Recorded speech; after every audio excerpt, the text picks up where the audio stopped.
All right, so we've just arrived in Arabian Ranches 1. Now, what is the first thing you notice when you look down this street? Okay, trees, greenery. This entire area here is going to be extended out. We're adding a bedroom, which is in here now. The block work is getting done. As you can see out here now, landscaping is starting. And this is all of the debris from the rooftop. Every year, thousands of millionaires move to Dubai.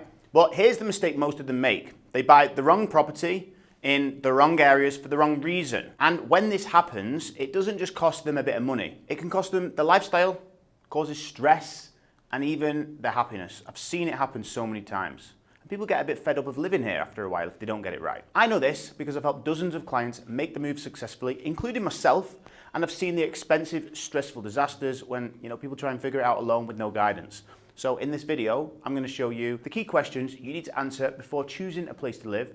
And make sure you stay till the end because we're going to be touring some of these areas and I'll be showing you around. But then also the two main buyer profiles we see again and again, and which areas of Dubai actually make sense for your lifestyle and your money. Okay, so there really is no better way than explaining this on the map to give you an idea of the key locations and the type of buyer profiles, which we'll get into a little bit later, but the types of places that we see generally people either want to live.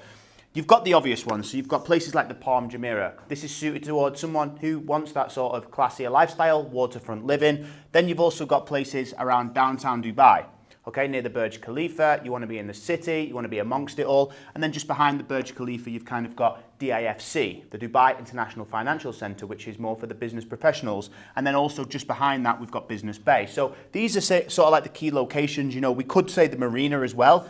I used to live in the marina when I first moved to Dubai. I think it's more of a place where when you first move to Dubai, you kind of want to live there, but after a while, it doesn't really serve too much of a purpose anymore. It's more of a touristic area, in my opinion. But you see, here's the thing. What I see now and what a big trend is either people wanting to live on the new waterfront locations or amongst the city, or master communities, okay? Now, for somebody that doesn't know what a master community, you imagine Dubai as like a macro economy, okay? Like a big economy, all right? But within Dubai, you've got these mini economies, all right? These mini cities. Now, these mini cities are very important for the ecosystem in Dubai to survive, because what you need to understand about this map is that a lot of people are constantly traveling up and down these roads, and it's just not necessarily a place where in Dubai you walk to places or you cycle to places. Very much it relies on getting in the car and going to places, all right? And even still, we are waiting for a lot of infrastructure change when it comes to metro lines, train stations, and all that kind of stuff. So it's not like being in a central London or a Singapore or even in Holland where you can just jump on the tram, get to places, and you don't need to drive a car. No. So this is why master communities are so important. I'm going to highlight one which is one of my favorite, which we're going to go to a little bit later, and we've got a current renovation project. This is Arabian Ranches 1, okay? Arabian Ranches 1. This is built by Imar. It's over 20 years old. There's a golf course in the middle, but why is it so important? You see, in these communities, they facilitate everything that somebody needs from a family perspective, such as schools, they've got malls, they've got places to walk, nature, greenery, and you don't necessarily get all of this in the centers or even on like the Palm, for example. So there are different profiles that suit different types of people, all right? Now, if you have heard of master communities, and we're gonna get into later on as well, upcoming master communities that you can invest in, but also, popular ones such as you've got Jumeirah Golf Estates over here, you've got Damac Hills over here too, you've got Dubai Hills, this is where I currently live. All of these are planned master communities, which essentially means one developer owns the entire community, and it's very uniform. And what they try to do and what we see now is all this additional stuff going inside of it. So this is what we sort of take Dubai as right now, macro economy with micro cities within it, okay? So without further ado, let's move to our next destination. And just before we get into it, we've created an exclusive WhatsApp broadcast where we share off market opportunities, pre-launch discounts, and deals we don't post anywhere else. And it's where you'll get first access before the wider market even hears about them. Now, there's a link in the description. If you want to go and check it out, follow it below. So when it comes to buyer profiles, I pretty much have two different types of people that approach me. It's either going to be a family that's relocating, or a solo entrepreneur, or even just, a young couple that want to live amongst the city. Okay, and I wanted to break down exactly what the mindset is when it comes to choosing these types of places that you want to live. Because at the end of the day, right, we're in the city now. We're actually going to go to the SLS hotel, and we're going to kind of describe that kind of residences. But this kind of lifestyle, it means, you're close to fancy dining, you know, you are amongst the busy lifestyle of the city, you are, you know, around places where generally big conferences happen. And actually in Business Bay is where most of the offices are, or DIFC. Okay, so you might want to live close to work. It might be, you know, you don't want to commute very far. You might even want to just walk to work. That's not really super possible in Dubai because, you know, it's not the best place to walk, but, you know, being that close proximity that it's not really a thought like I've got to go and drive 30, 40 minutes to get to my office, you know? And then the other profile is pretty much a family, okay? And until you actually come to Dubai, you start to realize the importance of master communities. And that's why after we go to the SLS, I'm going to take you to Arabian Ranches because for a number of reasons, we have projects ongoing there. And also the type of vibe and the feel you get when you're inside of a master community, it's so much different. So what you've got to do is pretty much decide what kind of lifestyle you want. If you want to be amongst the restaurants, the high classy living, you know, the hustle and bustle, or do you want that more peaceful lifestyle with nature, greenery?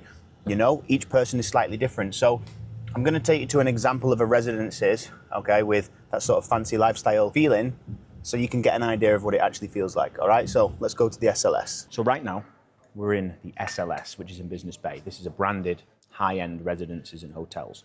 And the reason I'm bringing this up is because, like I said, the two different types of buyer profiles will determine the kind of place that you want to live, okay? But also let's look at it from an investment point of view, because branded residences naturally command a premium in Dubai. Why? Because the demand is so high. Dubai attracts the type of person that wants the elite level of service, like where we are right now. You know, we're spending $15 on a coffee. You know, we're talking about like concierge, spas, you know, treatment rooms, everything included in one residences. So if we look at it from both perspectives, it might be a great place to live, but also if you're an investor, then you need to be thinking like, where can I put my money? And branded residences, in my opinion, are one of the most scarce products in the market.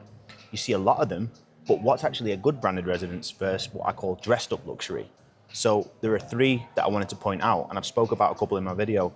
Number one, we've got Eden House, okay, in DIFC. This is a premium residences by a very well-known developer, H&H. This is going to command a huge premium when it's ready. There's a level of service within these residences that are renowned for the highest quality. They built the Four Seasons, they built the Baccarat residences. You don't get involved in development if, you know, building those kinds of properties without building a good reputation, right? So that's number one. Then you've also got the Six Senses in the marina. They've got not a lot of stock left, but I love this because it stands out so much. It's luxury branded residences in the marina, which categorically is a very old and dated place. This is a place where, like, I think it's going to be the best residences in the actual marina, and there's still a huge demand for that. You know, if we look at Jumeirah Living Gate by Select Group, we saw and see how successful that still is many, many years on after it's been completed. This is going to follow suit, but it's going to be even better. And then number three, we've got the entire Al Wasl Canal.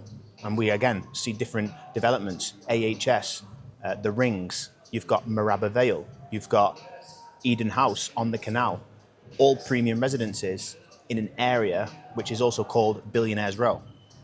So what I'm trying to say is, let's look at it from two perspectives. If you're coming into the market and you want to be around this lifestyle, then you could, you know, this is where we come in. We help build a strategy, and you could rent a place in one of these premium locations and then actually funnel your money so you actually end up owning one of these places. And this is, again, every situation is different, and this is where we have to build a strategy suited towards our investors. So if you can't get access to financing, mortgage payments or anything like that from the bank, you can't take any leverage, or maybe you don't want to, then off-plan is the best way to go, because you're taking out, you know, payments over a payment plan that's scheduled over the next few years, so that you essentially just start funneling capital into a property that one day you're going to own. Is it worth buying a property just to live in? From my perspective, I wouldn't do that, because I like to use my capital and invest in assets that are appreciating.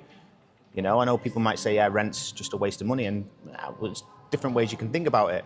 You know, in my opinion, it's better to use your money and grow that capital and continually grow it, and that's where we come in and build these strategies. So this is from my perspective, and like I said, we're in the SLS now, beautiful residences, and this is where you pay sort of $15 a coffee, but you're getting elite service, you know? This is what you pay for. So now I'm going to take you to somewhere completely different, family-orientated community with trees, with greenery, you know, not in concrete jungle, on the 70th floor looking over the entirety of Dubai. No, somewhere where there's birds, you know, there's lakes, there's everything that you desire if you are wanting to live in these communities. So let's go to Arabian Ranches. All right, so we've just arrived in Arabian Ranches 1. Now, what is the first thing you notice when you look down this street? Okay, trees, greenery. You can hear the birds, you can see the nature, all right? Even in brand new communities, this doesn't exist yet. We live in a desert, right? It takes a long time for these trees to mature and grow like this. But this right here is our project. And there is a reason why I've brought you here, because my investor who bought this project, okay, so this is the type of guy that's came over with his family, his kids, but he's actually living in the same community, but he rents. Now, the money that he uses for his investments goes into projects like this, which is a renovation project, which we're looking at, reselling. So we're looking at like maybe 25% return on equity on this project. We're turning this 3-bedroom into a 4-bedroom. I'm going to show you inside in a moment. But then also diversifying and buying some off-plan in one of the projects that I've mentioned on my channel, Hodeiria Island. Why? Because he's a savvy investor. He's an investor who understands the value of what's going on in the UAE. Okay, so he's not tying up all of his capital using his mortgage finance lifeline to rent just to buy to live. No, because he's a smart investor, So let's go inside so I can give you a quick overview of what's going on. This entire area here is going to be extended out. We're adding a bedroom, which is in here now. The block work is getting done. And we're going to be turning where the kitchen was. We'll show you. Okay, so you can see the block work is already starting actually. So this was originally the kitchen, okay? And where I'm stood now, this is being extended out and the new kitchen is going here. So you see on my YouTube channel, we're always doing something, okay? We're always finding ways to make money in this market, okay? So let's go outside and I'll show you what's going on. As you can see out here now, landscaping is starting. Well, actually it's not starting just yet, but we had a pergola here that's just been removed today. So that's been taken down. This is all of the debris from the rooftop. And yeah, it's an organized project. Now, one thing that we need to talk about is what are good projects to invest in the off-plan market in communities like this, all right? So we've got Emaar. All right, Emaar build flagship communities, and we've got 2 in particular right now which are extremely hot. We've got Grand Polo, an equestrian-themed lifestyle community, very green, very open spaces, closer to the Dubai South region, and Emaar build the best communities, hands down. But then you've also got Emaar Oasis, categorically probably the best one in Dubai. I think that will have the biggest upside with new launches coming soon. Prices around 2,000 dirhams per square foot. This is going to be a lagoon-based community. This is where investors are going to see huge upside. My investor who also has this property also owns in Oasis. Then if we look a bit further afield in the UAE and Abu Dhabi in specific, we're talking about Hodeiria Island. I can't even begin to tell you how much I value this project. I've sold over 35 million dirhams worth of projects there, soon to be more, just because it's simply a fantastic opportunity. And then also, if we want to look and stay in Dubai, we've got Jumeirah Golf Estates 2. We know the success of Jumeirah Golf Estates 1, which was quite, it's quite obvious now, trading at 4,000-5,000 dirhams per square foot, we're seeing renovated villas go for, and you can still buy in at 2,000, 2,200. So again, these are all things as an investor you should be thinking of. All right, so how do I come into this market? What kind of lifestyle I want to live? And I always encourage, go to these places.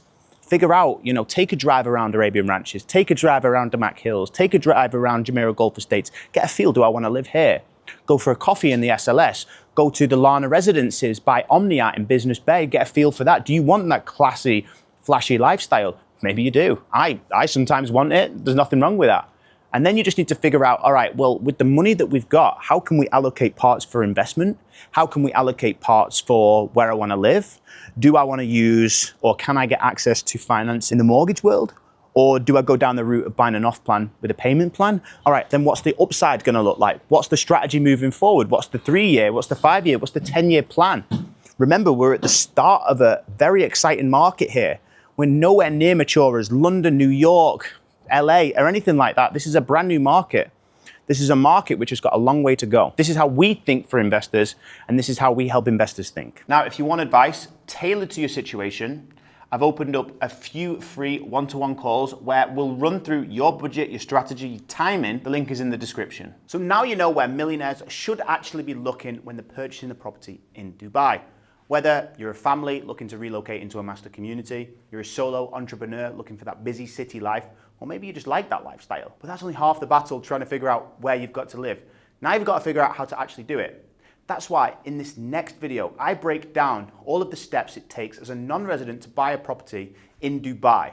all the paperwork, the legalities, the frameworks, financing, all this good stuff. That's why I made this video especially for you looking to relocate. So just click here to watch, and I'll see you in the next video.